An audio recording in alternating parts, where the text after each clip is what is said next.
Hello and welcome to the second video of Zeppelin, Spark, and Cassandra.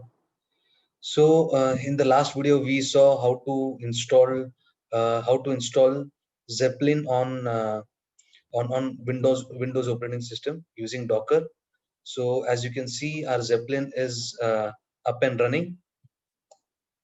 So now in this video, we are going to see how we can how we can submit a sample Spark job within uh, uh, a sample Spark job to the Spark within Zeppelin. So we are going to use the Spark within Zeppelin basically. So we have a concept of interpreter in Zeppelin. So we have various interpreters. Like if we want to use Spark with Zeppelin, then we have uh, Spark interpreter within Zeppelin. So here you can see here is a Spark interpreter, and we can set various Spark properties. Like let's say if we want to use an external Spark, right, with Zeppelin. So what we can do, edit we can edit this particular interpreter, okay, and we can give the IP of the Spark master, whichever machine the Spark master is running. So we need to give the IP and the port, okay.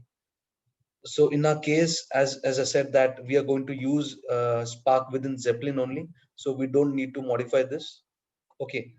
Also, if we want to all these are the properties basically.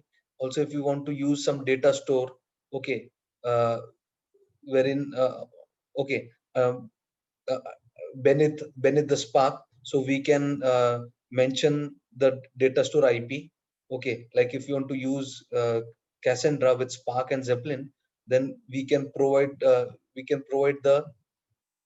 IPs, the Cassandra node IPs basically. uh, Over here we can customize the property, okay. So here right now we are first going to see the sample. uh, I mean, we're just going to submit a sample Spark job, okay, to the Spark within Zeppelin, okay.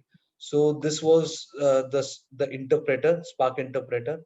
Now if we want to submit, okay, we want to submit a Spark job to Spark, then we have a concept of notebook, right, in Zeppelin.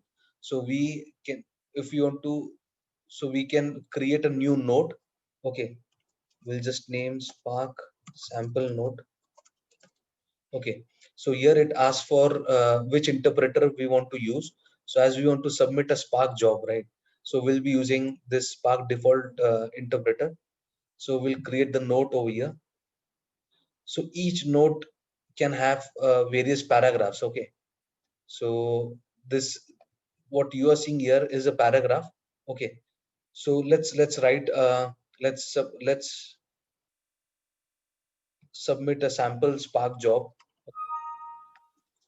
It is just a sample Spark job, okay. We are going to test whether Spark is working or not within Zeppelin.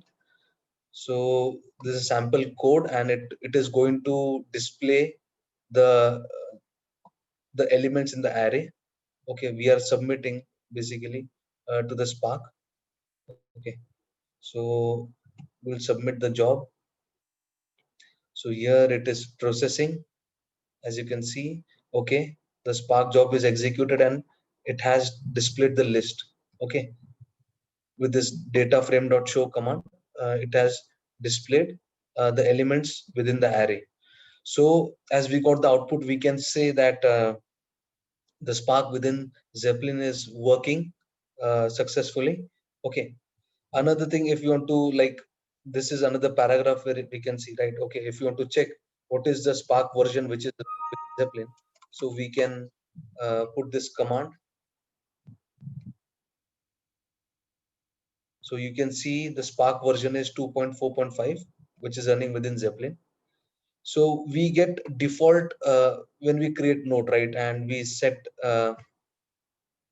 we had used the Spark interpreter, right. So we get default Spark context, okay. Okay, and then we have various APIs or various functions which we can use. So if I press tab, then it should probably show me all the APIs which are present. Okay, so we have various APIs like app name. Okay, if we execute, let's see what happens. Okay, the app name is Zeppelin. Okay, so we saw another API, right? sc.version, which gave us the version, the Spark version, which is used in this Zeppelin package. It is 2.4.5.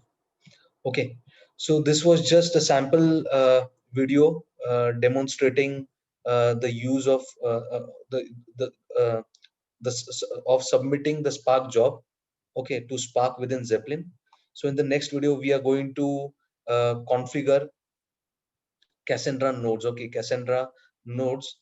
Okay, within the Spark interpreter, and then we are going to actually fetch the data from Cassandra and display it on the on Zeppelin. Okay, through various visualizations like data table and uh, uh, various graphs, pie chart, and all that stuff.